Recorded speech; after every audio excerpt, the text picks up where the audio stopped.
Madame, Monsieur, bonjour, bienvenue dans votre journal. Dans ce journal, nous allons parler de l'actionnariat populaire. L'Agence pour la promotion de l'entrepreneuriat communautaire APEC sensibilise les travailleurs du ministère des Affaires étrangères et des missions diplomatiques sur les opportunités de développement offertes par l'actionnariat populaire. Les détails au début de ce journal. La 29e édition du FESPACO a eu des retombées économiques, culturelles, scientifiques et politiques sur le Burkina Faso. C'est l'avis de Philippe Savadogo, ancien ministre de la Culture et ancien secrétaire général du FESPACO. Il s'est confié à une équipe de Savane Média. Vous en saurez davantage dans un instant. Comme je le disais, une séance d'information et de sensibilisation sur le programme de l'actionnariat populaire a eu lieu hier au profit des travailleurs du ministère des Affaires étrangères et des missions diplomatiques. Une initiative de l'Agence pour la promotion de l'actionnariat populaire. Les opportunités de développement offertes par l'agence étaient au cœur des échanges. Daouda Ameogo, reportage. Avec cette signature, le ministre en charge des Affaires étrangères Karamogo Jean-Marie Traoré augmente sa part sociale dans l'actionnariat populaire et galvanise les agents de son département dans leur démarche de souscription à l'actionnariat populaire. La signature et les échanges ont eu lieu par visioconférence afin de sensibiliser un grand nombre d'agents en poste dans les consulats et ambassades. Le chef de l'État, le capitaine Ibrahim Traoré, président du Faso, compte sur l'apport de la diaspora pour bâtir économiquement notre souveraineté. Donc cet apport ne peut se faire qu'en choisissant les bonnes portes d'entrée. Et c'était donc normal de saisir l'opportunité offerte par son Excellence le ministre des Affaires étrangères pour pouvoir sensibiliser ses collaborateurs qui sont des ambassadeurs et les postes consulaires qui vont prendre le relais de la communication à notre nom auprès des citoyens burkinabés résidant à l'extérieur. Une démarche appréciée par le premier responsable du département. Il invite ses collaborateurs et l'ensemble des Burkinabés à souscrire à l'actionnariat populaire. La mobilisation de la diaspora fait partie de nos missions régaliennes. Nous avons estimé qu'il était bon qu'on puisse travailler en synergie pour trouver la bonne formule et intéresser le maximum de Burkinabés qui sont à l'extérieur dans le cadre donc de l'actionnariat populaire. Naturellement, pour cela, il faut que nous-mêmes nous puissions aller à l'école de l'APEC. Et c'est ce que nous avons essayé de faire ce matin avec l'ensemble des ambassadeurs et nos collaborateurs ici, pour que nous puissions comprendre comment est-ce que ça fonctionne, comment est-ce que les outils doivent être utilisés. Il nous revenait donc de nous projeter un peu dans le rôle des souscripteurs potentiels pour comprendre, pour qu'à notre tour, dans le dialogue avec nos frères et sœurs qui sont hors du pays, nous puissions leur apporter la bonne information, l'information juste, l'information qui motive, qui mobilise. Cette initiative de l'APEC s'inscrit dans une dynamique plus large de promotion de l'entrepreneuriat communautaire au Burkina Faso en réponse aux défis économiques et sociaux actuels. Une démarche qui a permis de mobiliser en 2 ans environ 17 milliards de francs CFA et a permis la réalisation d'une mine d'or à Bielmera dans la commune de Gawa et de 2 usines de tomates à Bobo et à Yako. Direction Fabré, le chef de l'État, le capitaine Ibrahim Traoré, a inauguré hier un complexe industriel de détergents Fassi. Cette unité a une capacité de production de 300 tonnes par jour. L'œuvre est de El Hadj Madi Sawadogo. Le complexe industriel de détergents Fassi est situé à Fabré. Le compte rendu de Yacouba Kiamtore.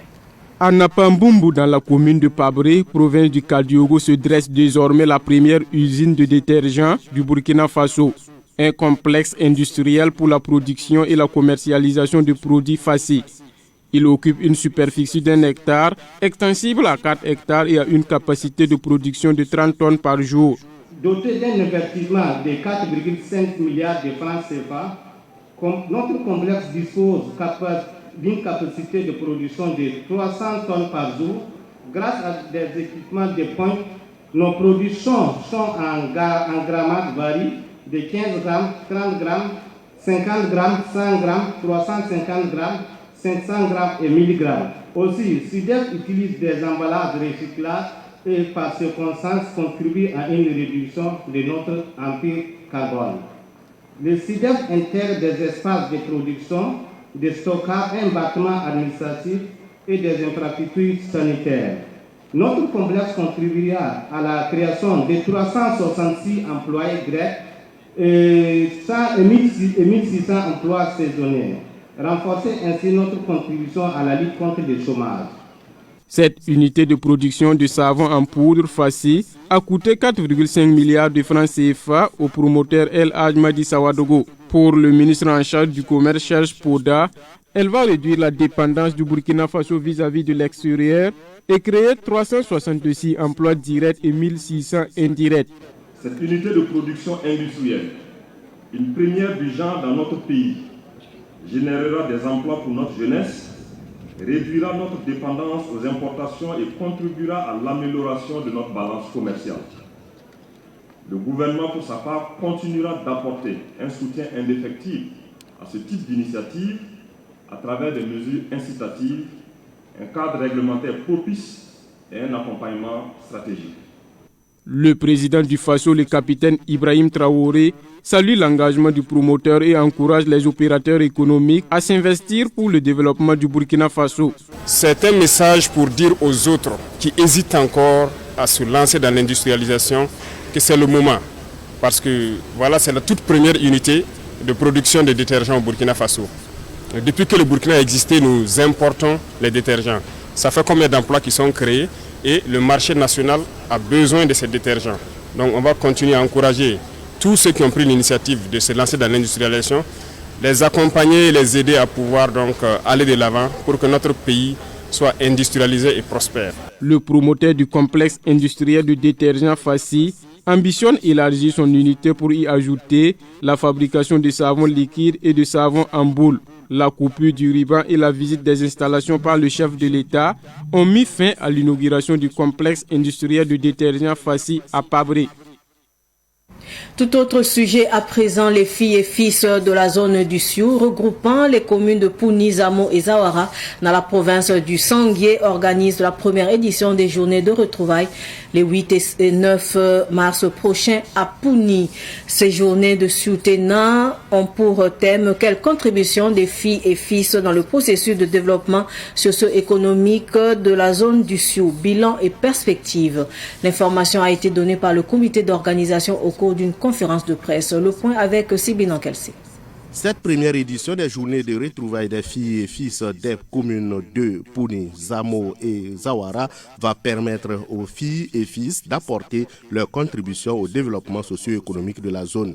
Bakalan Ido est le vice-président du comité d'organisation. Il y a eu beaucoup d'acteurs avant nous qui ont posé des actions sur le terrain de cette zone. Et à un moment donné, on a constaté un relâchement et nous nous sommes dit que c'est de notre devoir de nous retrouver et de reprendre ce que les aînés avaient commencé à faire pour participer véritablement au développement de notre zone. Ces localités de Pouni, Zamo et Zawara partagent la même identité culturelle symbolisée par le masque.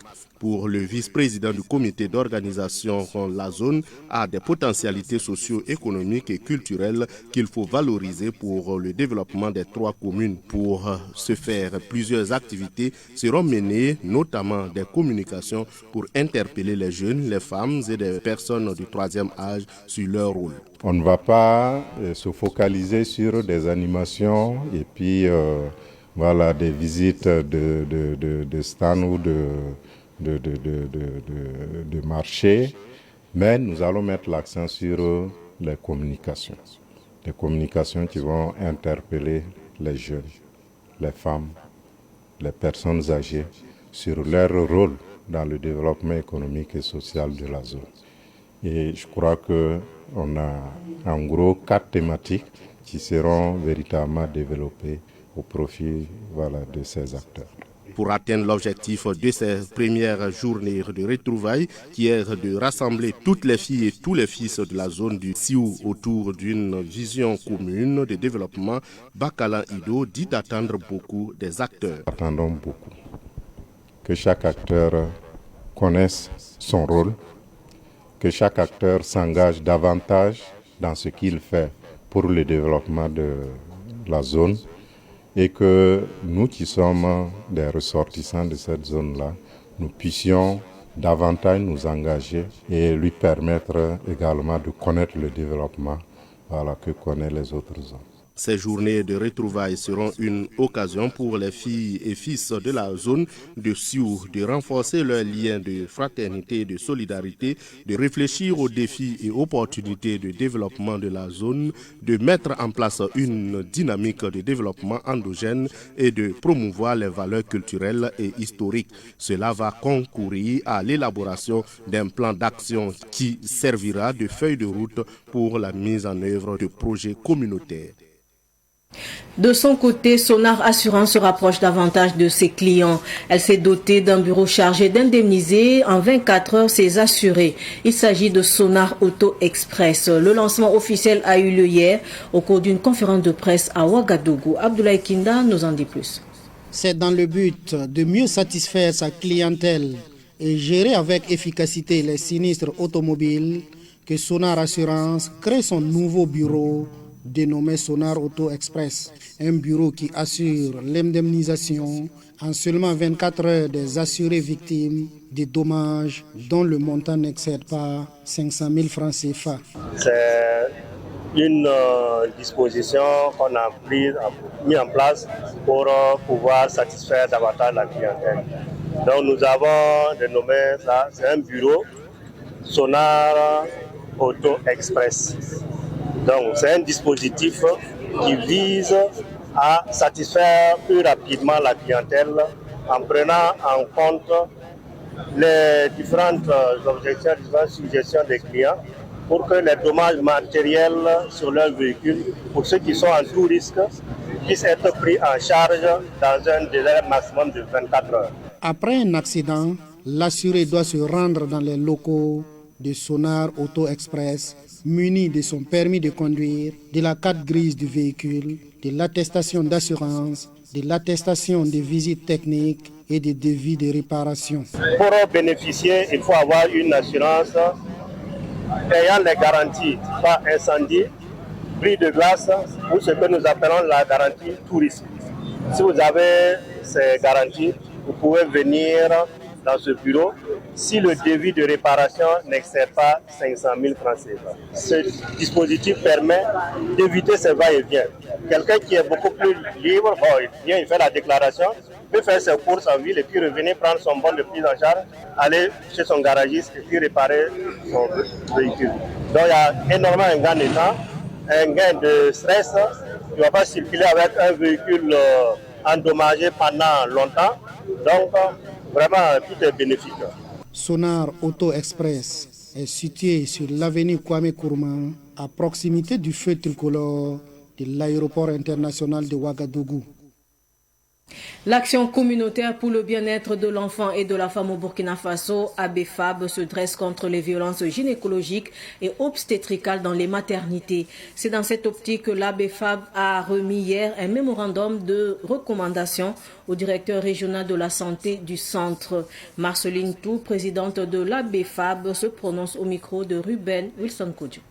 Notre démarche suscite vraiment la mise en œuvre de notre projet sur les violences basées sur le genre en général et en particulier les violences gynécologiques et obstétricales. Et nous avons mené des activités sur le terrain, pas mal d'activités, des activités de plaidoyer auprès des médias et auprès des leaders coutumiers et religieux. Et nous avons mené également des activités de sensibilisation sur le terrain. Nous avons renforcé les capacités des soins de service.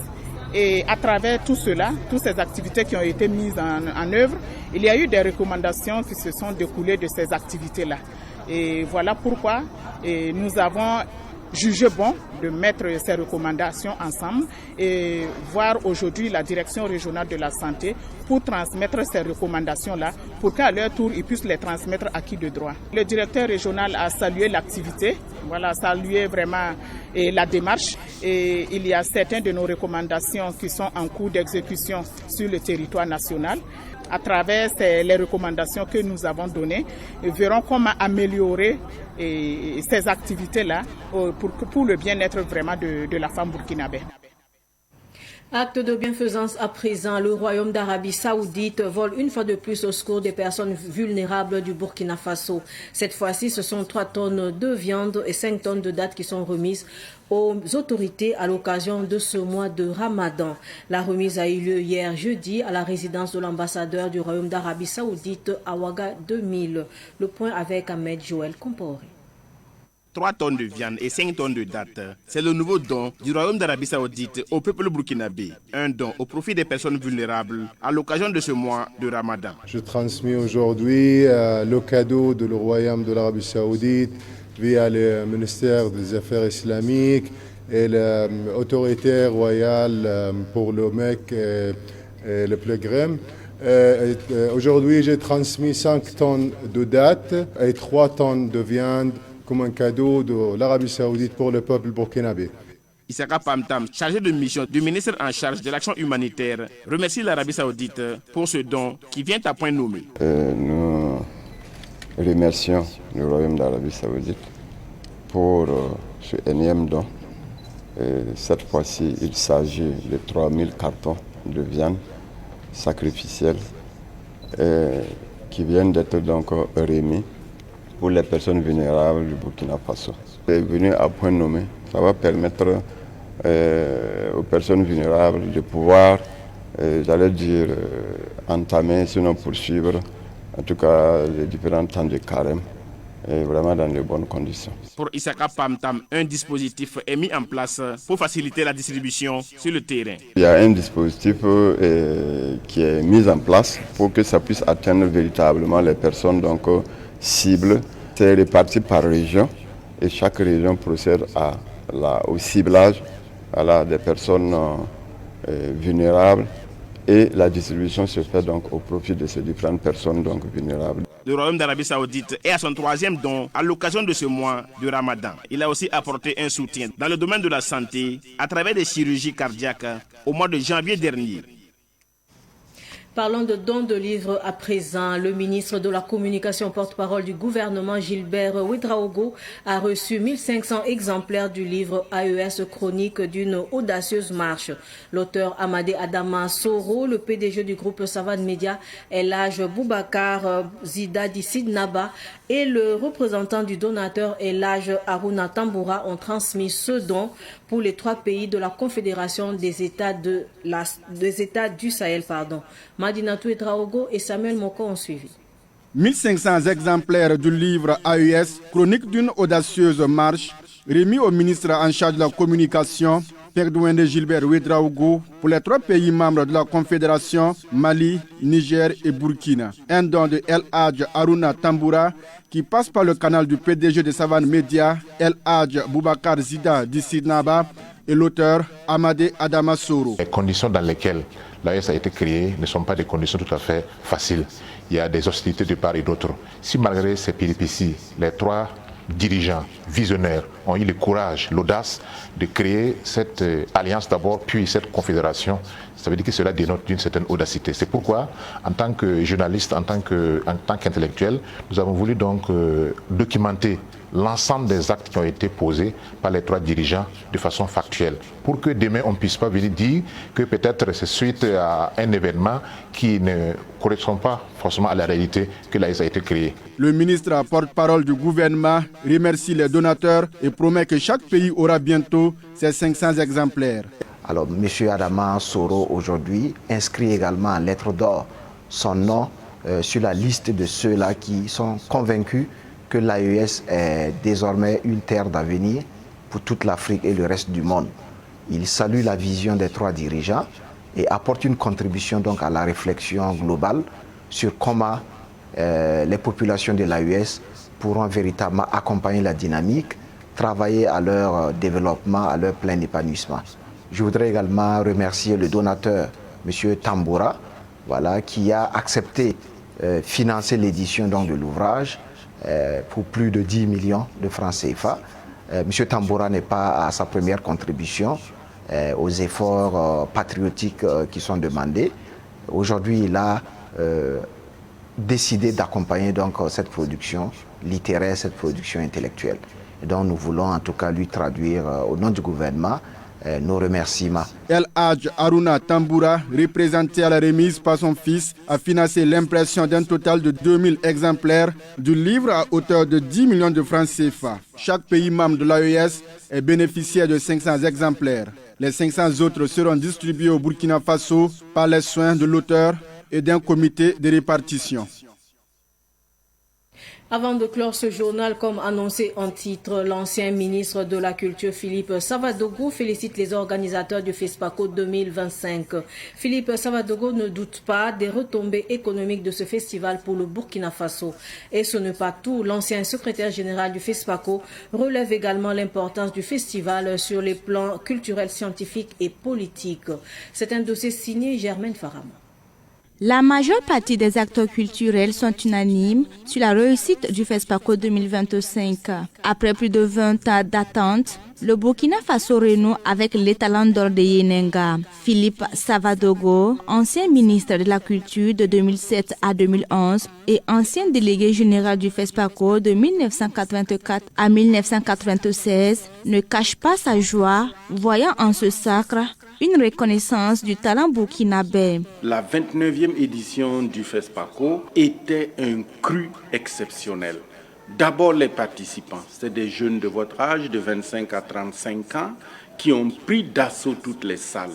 C'était aussi la fête du cinéma, certes, mais des sorties en famille. Il y avait la fête partout pour cette jeunesse-là qui avait envie d'apprendre, de comprendre. Et pour moi, le FESPACO, ce fut un très beau FESPACO, bien organisé. 56 ans après, le FESPACO demeure toujours dépendant financièrement de l'État. Une organisation qui coûte des milliards de francs CFA à chaque édition. Pour Philippe Savadogo, cette contribution gouvernementale est légitime compte tenu de l'envergure internationale et de l'utilité publique du FESPACO. Et c'est tout à fait normal.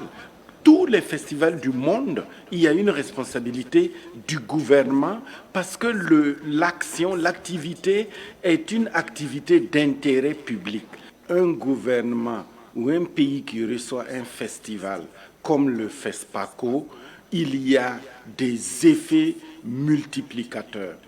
D'abord, le soutien d'un festival d'utilité publique, ça veut dire que son financement répond également à un devoir du gouvernement de faire cette rencontre d'utilité publique. Deuxièmement, le FESPACO est toujours une convergence de budget, de gens qui accompagnent, mais accompagner ne veut pas dire imposer leur goût.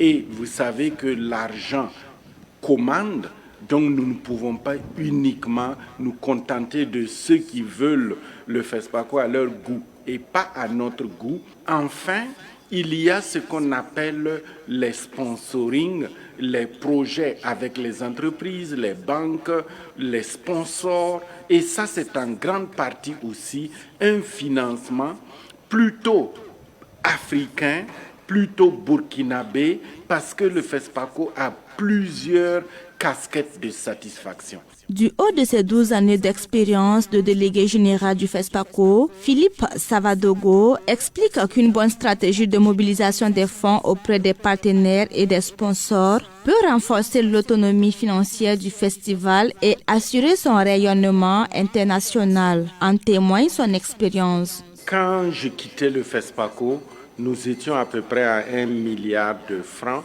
de budget. Et la stratégie, c'est que nous trouvons avec notre pays environ 75 à 30% du budget et les autres, c'était des sponsors, c'était des institutions comme les Nations Unies, l'UNESCO et beaucoup d'autres sponsors qui nous soutenaient parce qu'ils avaient trouvé en notre festival la synthèse finalement des rencontres culturelles africaines qui se faisaient depuis les années 60 et aussi un lieu extraordinaire d'échange et aussi de tourisme finalement. L'ex-ministre de la Culture souligne que l'organisation du FESPACO est hautement rentable, bien au-delà de l'aspect financier. Cette rentabilité se manifeste aussi bien sur les plans social, diplomatiques que culturels et scientifiques. Quand on vous prend une étude sur les retombées économiques du FESPACO que j'ai faite il y a déjà quelques années, quelques dizaines d'années, on montrait que l'art culinaire emportait une grande partie de ce que nous avons comme retombées financières. Évidemment, les commerçants, les vendeurs de façons d'Anfani et d'autres qui vivent donc de ce tourisme culturel et aussi de cette diplomatie culturelle. Car la plupart des chefs d'État de notre sous-région, ils sont venus au FESPACO pour découvrir et ensuite ils ont été présidents, ils ont été des décideurs. Le FESPACO n'appartient pas uniquement au Burkina. Il appartient à toute l'Afrique, au continent, à l'humanité. Et de ce point de vue, c'est important que nous continuions à faire vivre le FESPACO. Et nous ne devons pas faire de notre Afrique une périphérie du monde, mais plutôt le centre du monde, comme l'a dit Samben Ousmane. Pour que le Burkina Faso tire pleinement profit du FESPACO, dont la renommée est internationale, Philippe Savadogo, ancien délégué général de la Biennale pendant 12 ans et ancien ministre de la Culture, exhorte les organisateurs à tirer les leçons des faiblesses des éditions précédentes afin d'améliorer continuellement les FESPACO à venir.